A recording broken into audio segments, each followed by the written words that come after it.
J'ai raté 9000 tirs dans ma carrière. J'ai perdu presque 300 matchs. 26 fois on m'a fait confiance pour prendre le tiers de la victoire et j'ai raté. J'ai échoué encore et encore et encore et encore dans ma vie. Et c'est pourquoi j'ai réussi. Michael Jordan. Bonjour à tous et bienvenue dans ce troisième épisode d'Electron Penseur. Donc voilà, dans le premier épisode, je ne sais pas si vous vous souvenez, on a parlé vite fait de la définition d'objectif. Dans le deuxième épisode, plutôt par rapport à la confrontation à la norme. Et donc du coup, dans ce troisième épisode, comme vous pouvez vous en douter au vu de cette petite citation d'introduction, on va se focaliser un peu plus sur la notion d'échec. Donc il faut savoir qu'en fait, quand on monte une entreprise ou qu'on lance un projet, qui peut être aussi bien concret ou un projet de vie en général, ça comporte forcément une part de risque. Sinon, on va dire que tout le monde le ferait. Sauf que qui dit risque dit possibilité d'échec. Et en France, qui dit échec dit jugement. Je précise sur le terme en France, parce qu'il semble que ce soit une réaction assez typiquement française, c'est le jugement de l'échec, notamment par exemple en référence aux États-Unis, où on va dire que le concept d'échec est beaucoup plus pris à sa juste valeur, on va dire, comme faisant partie intégrante du processus d'apprentissage. Donc, du coup, pour revenir justement à cette notion de jugement en France de l'échec, tout le monde, en fait, si vous regardez un peu dans les médias, autour de vous en général, tout le monde pointe du doigt ceux qui ont échoué un peu pour vous décourager. Donc souvent, c'est même, d'ailleurs, plus les gens sont proches, plus ils essaient de vous décourager. Donc du coup, souvent dans votre intérêt, parce qu'en fait, ils veulent vous protéger de cet échec, de la marginalisation de la société, surtout française, qui fait justement, qui vous pousse un peu, on va dire un peu en exemple, qui vous met un peu au pilori, qui vous accroche sur la place publique, pour montrer à tous, ah regardez, celui-là il a échoué. Parce qu'en fait, il faut savoir que vos proches, en fait, on va dire, ils veulent pas forcément votre bonheur. Votre proche, ce qu'ils veulent en premier, c'est votre sécurité. Parce qu'on va dire sur la fameuse pyramide de Maslow, que je détaillerai dans un prochain podcast, en fait, le besoin primordial des êtres humains, c'est en fait le besoin de sécurité. C'est le besoin d'arriver à se sentir en sécurité avec ses proches.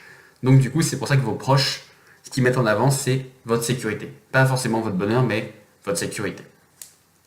Mais on va dire que ceux qui se lancent dans des grands projets ou autres, l'avantage en fait c'est qu'ils peuvent, on va dire, souvent se confronter sur les échecs et les réussites d'autres personnes.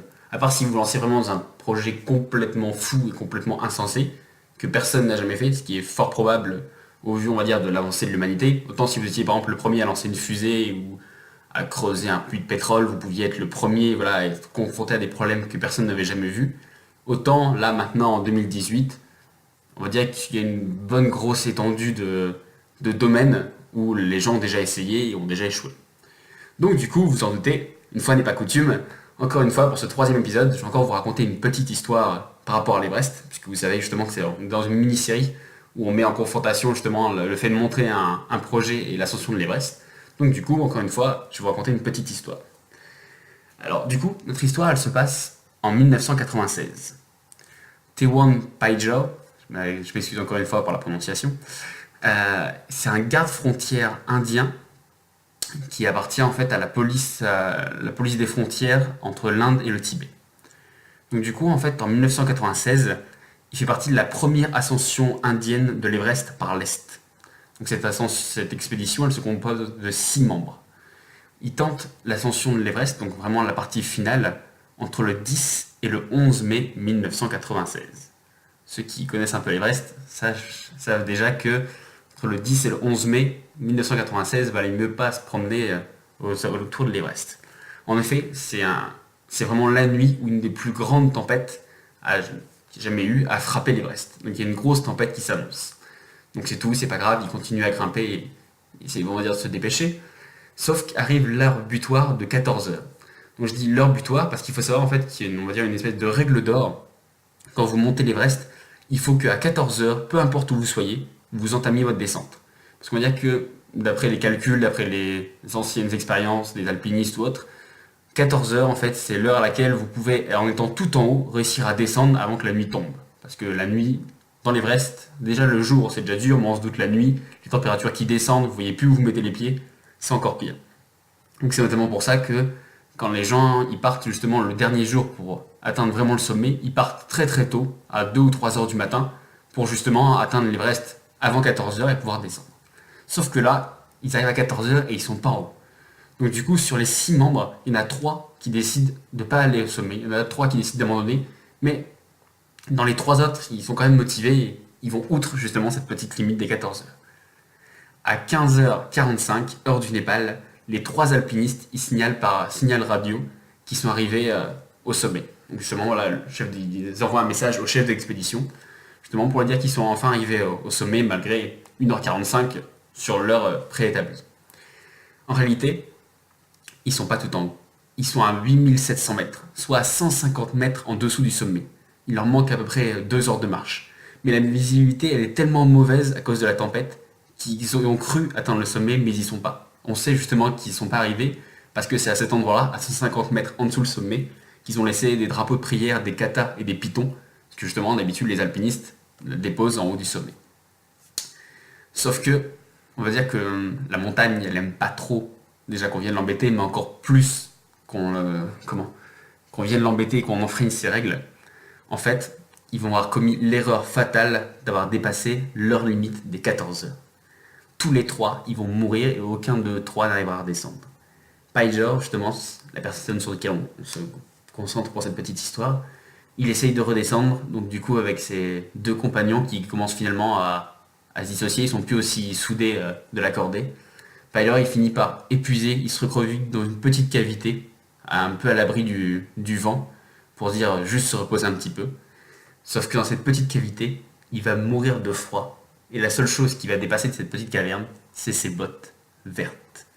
Et oui, si vous connaissez un peu, si vous êtes un peu mordu un peu de l'Everest, vous connaissez sûrement la fameuse légende de Green Boots. Donc du coup, les bottes vertes, donc ce fameux grimpeur, qui en fait est mort à quelques centaines de mètres du sommet, et qui à partir de maintenant sert de balise, qui représente en fait les 850 mètres, et qui rappelle à tous les grimpeurs, notamment parce qu'il est juste à côté il est juste à côté du chemin qu'empruntent tous les grimpeurs pour grimper.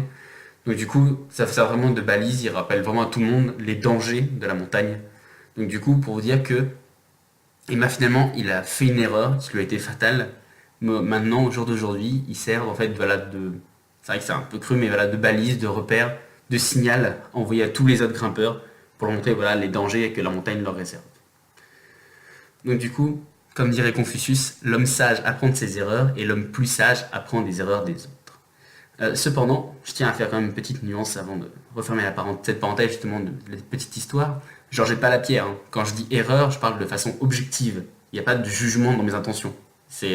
Faut aussi noter que dans ce genre d'ascension, surtout voilà quand vous êtes les premiers d'une expédition, que tout le pays est derrière vous, vous dire qu'il y a forcément un côté affectif qui est énorme et qui a vite fait de prendre le dessus sur la raison. C'est justement ce qui est le plus dur.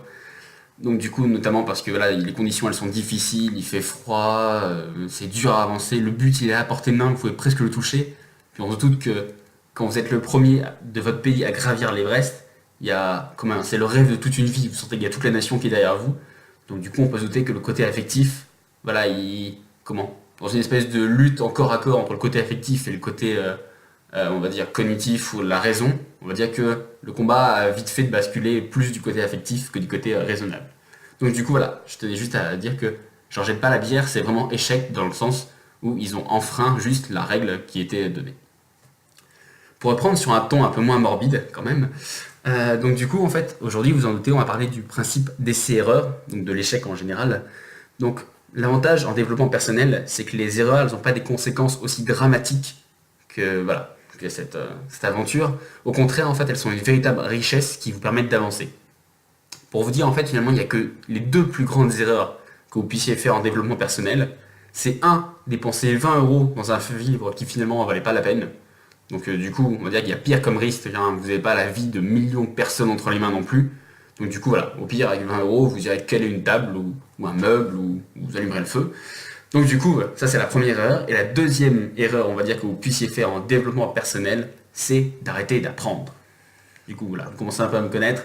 Donc du coup, c'est plus ou moins si vous arrêtez d'apprendre, vous restez au niveau de stagnation où vous êtes et du coup, vous sortez du processus de développement personnel. Donc du coup, le développement personnel, en fait, c'est comme pour la montée de l'Everest, donc c'est un travail de longue haleine, mais c'est aussi justement un travail d'essai-erreur. C'est pas une progression linéaire où vous avancez tout droit, une espèce de fonction, voilà, une ligne droite. Donc du coup, comme on l'a dit déjà la semaine dernière, le but c'est pas non plus de se comparer aux autres. justement dans cette espèce de progression. Donc pour prendre l'exemple, les alpinistes, ils se comparent pas avec les Sherpas, qui sont voilà, les gens qui sont sur place, qui s'occupent de monter le matériel ou autre, qui ont une physiologie qui est adaptée notamment par l'évolution ou autre, et qui du coup leur permettent les aident à, on va dire, à mieux grimper, à être plus facile. Donc du coup, ça sert à rien d'essayer de vous comparer aux autres. C'est-à-dire qu'il y en a d'autres qui sont mieux préparés ou qui ont des facilités naturelles. Mais en contrepartie, ça veut dire qu'il y a des moments où vous allez réussir du premier coup, là où il y en a d'autres qui ont échoué plein de fois, et vice-versa. Cependant, ne désespérez pas, en fait, à cause des ascensions successives, donc notamment à l'Everest, il faut savoir qu'en fait, vous montez pas l'Everest comme ça, comme un petit chemin, ou en ramassant des fleurs sur le bord du chemin. Non, c'est un peu plus dur que ça, sans doute. Donc en fait, il faut préparer l'organisme à un tel choc. Il faut savoir notamment que dans les derniers centaines de mètres pour atteindre l'Everest, c'est ce qu'on appelle, on verra justement dans un prochain épisode, la zone de la mort. Donc du coup, ça porte vraiment son nom, et quand on écoute les alpinistes qui montent, ils disent que vraiment, en fait, quand vous passez à ce niveau-là, d'un point de vue physiologique, votre corps meurt. Donc voilà, c'est vraiment pour dire que l'organisme, il faut vraiment qu'il soit bardé pour réussir à monter. Donc pour préparer l'organisme à cette ascension foudroyante, en fait, il faut savoir que pour l'adapter, les grimpeurs, en fait, ils montent et ils redescendent plusieurs fois avant d'arriver à trouver le bon créneau, aussi bien météorologique que physiologique, pour réussir justement à gravir jusqu'en haut de l'Everest. Donc du coup, vous inquiétez pas, vous, c'est un peu le même processus, c'est que vous allez essayer, échouer, redescendre un peu plus bas, remonter un peu plus haut, mais à un moment, vous inquiétez pas, vous aussi, vous trouvez le bon créneau. Attention, je vais juste mettre cependant une petite nuance, faut pas non plus sombrer dans une espèce de fanatisme. Le but de l'essai-erreur, c'est de tenir compte de ces erreurs pour mieux progresser. C'est essayer, ça revient à commettre des erreurs différentes à chaque fois. Donc, ça vous a échoué d'un côté, vous réessayez une deuxième fois en vous concentrant justement sur passer cet échec, et ben c'est pas grave, vous allez faire un autre échec. Mais c'est pas grave parce qu'en fait, le but, c'est que ça augmente à chaque fois votre espèce de pactage de connaissances.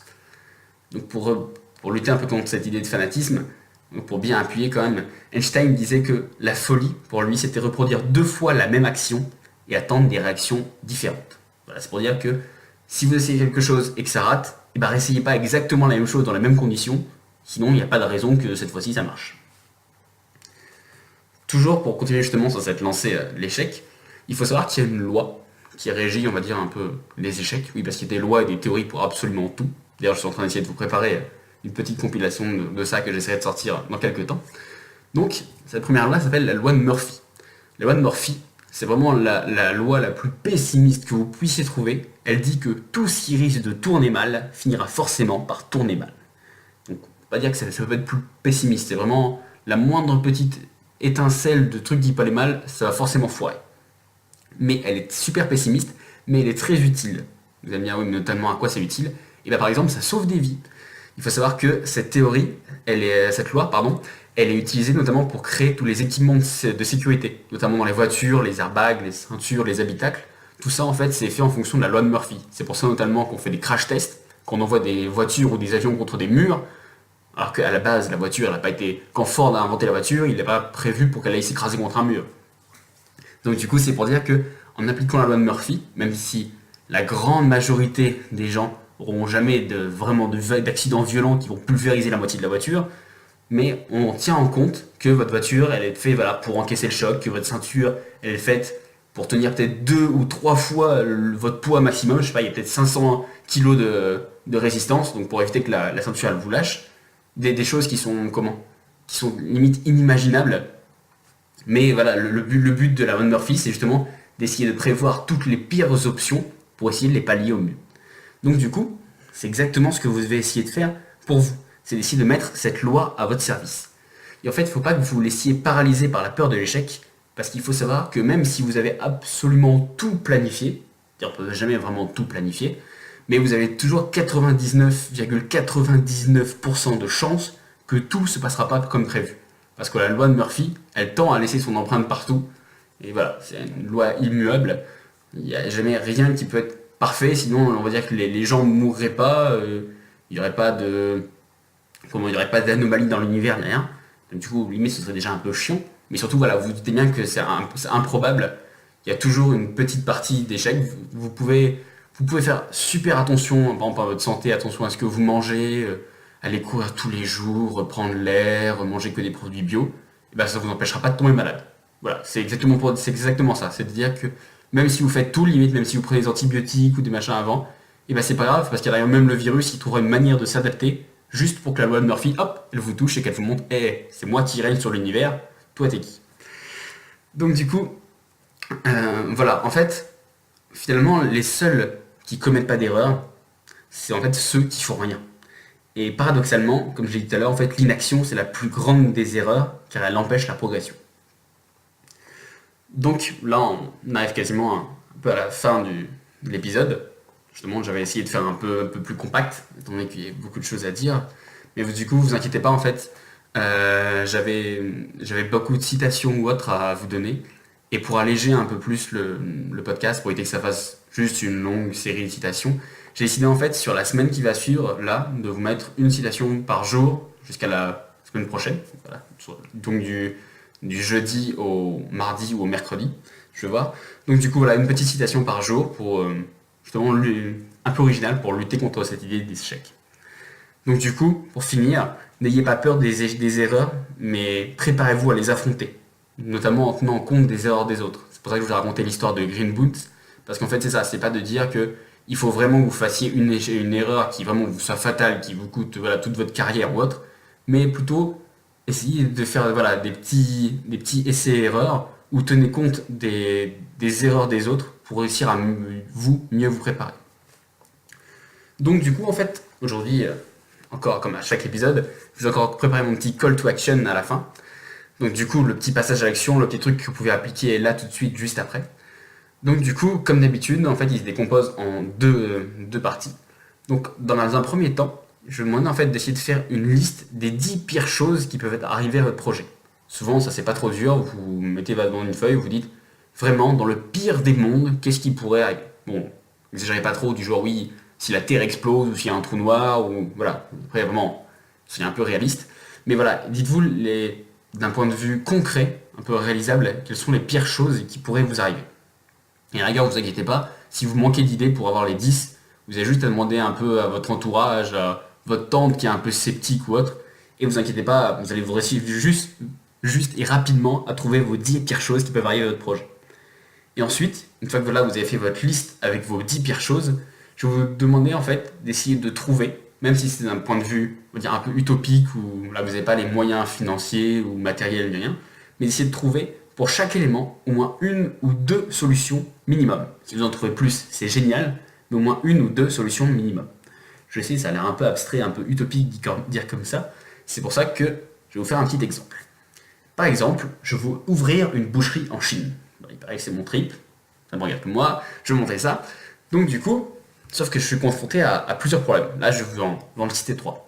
Donc le premier, ça pourrait être, en fait, finalement, je sais pas parler chinois. J'arrive pas à parler chinois, même avec des cours et ça, j'arrive pas. Le deuxième, ça pourrait être que finalement, les temps de livraison, ils sont trop longs. Parce que voilà, limite, je vais faire venir de la viande française ou autre pour donner de la qualité, enfin, pour essayer de monter un peu l'étiquette française en Chine. Voilà, si c'est le but d'essayer de monter mon projet là-haut. Mais finalement, les temps de livraison, ils sont trop longs et limite la viande pourrie avant d'arriver. Et finalement, en fait, ma boucherie, le troisième problème que je parle, c'est que ma boucherie, finalement, elle ne me rapporte pas assez pour payer mes locaux. Donc ça, on peut dire que c'est trois principaux problèmes, parmi tant d'autres, qui pourraient m'arriver si jamais, justement, j'avais pour projet d'essayer de monter une boucherie en Chine. Donc, pour reprendre chaque petit élément, donc, si par exemple, j'arrive pas à parler chinois, même avec des cours, même en essayant, même avec YouTube, donc j'arrive pas. Donc, qu'est-ce que je pourrais trouver comme solution? Alors du coup, moi comme solution, j'ai trouvé que je pourrais prendre un interprète, je pourrais prendre quelqu'un qui est du pays, qui parle à la fois anglais ou français et chinois local. Donc du coup, voilà, je pourrais engager un interprète. Qu'est-ce que je pourrais trouver d'autre comme solution? Je pourrais décider de faire traduire mes affichages, parce que peut-être que si jamais je suis dans un petit village et que j'affiche tout soit en français, soit en anglais, au début ils vont trouver ça, ah tiens c'est cool, c'est un peu exotique, mais bon à la longue ils vont se dire oui mais on comprend pas ce que c'est. Donc du coup voilà, je pourrais décider de faire traduire les affichages, faire traduire les panneaux ou autre. Ou enfin, je pourrais aussi décider d'engager un employé local, quelqu'un qui connaît un peu le village, qui connaît un peu tout le monde, qui voilà, va gagner un peu ce rapport de proximité, et donc du coup qui notamment parle couramment la langue des habitants qui est autour, et avec du coup plus ou moins plutôt que d'essayer de, de faire l'effort ou de m'acharner à essayer de communiquer avec tout le monde, j'aurais juste besoin d'apprendre à me communiquer, un peu comme un interprète, juste avec lui. Voilà, donc vous avez vu, juste pour un seul problème, j'ai déjà trouvé 3 solutions. Pour le deuxième, on a dit, par exemple, les temps de livraison ils sont trop longs. Et bah, je pourrais décider de m'implanter du coup dans une plus grande ville, plus que dans mon petit village qui est perdu au fin fond de la campagne. Si j'étais dans une plus grande ville, bah, je serais plus proche des aéroports, des voitures, des camions, des ports. Je pourrais voilà, réussir à me faire livrer ce que je veux plus rapidement, ou alors même, j'arrive peut-être à trouver des grossistes sur place qui pourront aussi me livrer.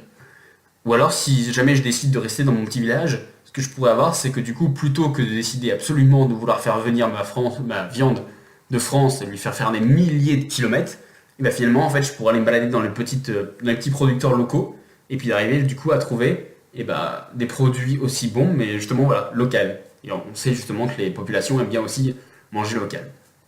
Donc ça, voilà, ce serait aussi 2 idées que je pourrais avoir si les temps de livraison ils sont trop longs. Et enfin, finalement, si ma boucherie, finalement, elle ne rapporte pas assez pour payer mes locaux, bah, du coup, en fait, je pourrais prendre plusieurs solutions. Donc, je pourrais prendre, je sais pas, je pourrais prendre du coup des locaux plus petits. Peut-être que j'ai vu trop grand, que peut-être que 400 mètres carrés, c'était peut-être un peu grand pour faire en pleine campagne. Mais donc, du coup, que voilà, à l'arrière, je pourrais prendre des locaux plus petits où ça pourrait juste se limiter à une échoppe. Je pourrais aussi faire des marchés. Il faut savoir que justement, dans les pays asiatiques, il y a beaucoup ça en fait. C'est que on appelle ça la street food. C'est en gros, c'est comme c'était une espèce de restaurant ou exactement en fait la même chose que les marchés en France ou en Europe. La différence que là on vous vend pas juste des légumes qui après vous faut préparer ou autre, mais on vous vend directement des portions de petits plats où vous pouvez manger voilà comme ça dans la rue. Donc à l'arrière par exemple si je faisais ça, et ben j'ai plus besoin de locaux et je pourrais essayer quand même à me dégager des bénéfices sans locaux parce que je suis juste dans la rue. Et donc du coup voilà je pourrais être sur cet élément là. Ou alors encore, je pourrais m'orienter vers de la livraison à domicile, où du coup, là, j'aurais plus, on va dire, que besoin que de petits locaux juste pour stocker. Et donc, du coup, j'aurais pas besoin d'avoir toute une échoppe avec une accueil, avec une caisse. Donc, du coup, voilà, ça peut être plusieurs idées. Donc, vous voyez, en fait, même pour prendre un élément que je ne connais absolument pas, sur lequel voilà, je n'ai pas fait d'études de marché et que je ne connais rien du tout, bah, du coup, on va dire, instinctivement, j'ai réussi à sortir les problèmes qui peuvent m'arriver le plus vite dans la tête. Et en contrepartie, j'ai trouvé voilà, les solutions. Je ne dis pas qu'elles sont forcément réalisables, mises dans l'application, mais en fait, voilà, ça vous donne des solutions. Donc, pour vous enfoncer le clou, en fait, la clé de l'amélioration, ça reste encore et toujours l'adaptation. Donc, le but, que je viens de le dire, c'est pas de calquer tel quel les solutions que vous avez trouvées, peu importe le contexte et peu importe le problème qui va se présenter. Voilà, le but, c'est pas de dire ah bah ouais, mais j'avais dit que je faisais un comment que comme idée, ça pouvait être bon de vendre de la nourriture dans la rue, et peut-être, mais si j'avais envie dans un petit village, et dans un petit village, peut-être que ça c'est pas développé, et si je monte ça, je vais avoir encore moins de monde que dans ma boutique.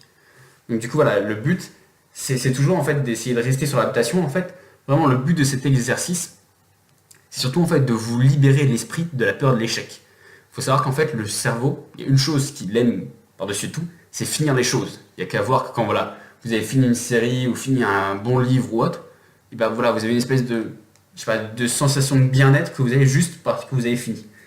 Il faut savoir qu'en fait, s'il vous rappelle toujours le risque et la peur de l'échec, c'est parce que comme il ne trouve pas de solution, et ben pour lui, il vous rappelle ça comme une espèce de chose inachevée. Comme, je sais pas, si vous avez commencé, si vous, dans votre chambre, vous avez commencé à mettre un tableau que vous n'avez pas fini de peindre, et ben à chaque fois que vous allez passer devant, il va essayer de vous tirer dessus en disant ah, allez viens, t'as pas fini ça. Et ben là, c'est exactement la même chose. Comme vous n'avez pas trouvé de solution à vos problèmes, et bah du coup à chaque fois il vous ressort le risque de l'échec en disant t'as vu, si jamais ça se produit et ça se produit, et du coup c'est ça ce qu'on appelle en fait finalement la peur de l'échec, c'est justement d'avoir des problèmes et votre cerveau il vous les ramène en boucle parce que lui il cherche une réponse. Donc du coup en fait le but de cet exercice c'est que vous trouviez en fait des bases de solutions à ces problèmes, parce que comme ça vous y penserez moins et comme ça va libérer en fait votre esprit de création. Il faut savoir en plus que ça va être aussi un bon élément de motivation dans le sens où ça va vous rassurer parce qu'en fait ça va être vos propres arguments contre vos propres doutes. Parce que par exemple si vous avez des doutes mais que c'est un autre copain qui vous dit ah tiens tu pourrais faire ça, ça, ça, sur le coup vous dites oui, ouais ça va pourquoi pas, mais finalement après quand vous êtes tout seul le soir vous dites ouais mais non, mais alors que là c'est vos propres arguments, c'est votre cerveau contre lui-même, il ne va pas s'auto-détruire, donc du coup il est bien obligé de se faire une raison.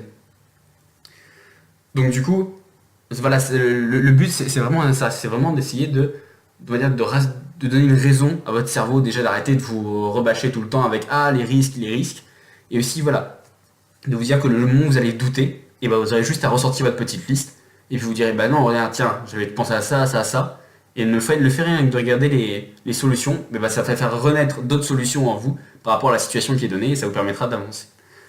Et enfin, finalement d'un point de vue vraiment pragmatique, le but justement de cet exercice, c'est aussi de tenir compte des possibles difficultés à venir, parce qu'on a vu aussi qu'il y a des difficultés qui nous tombaient dessus, on ne les avait même pas vues venir, on ne savait même pas qu'elles existaient.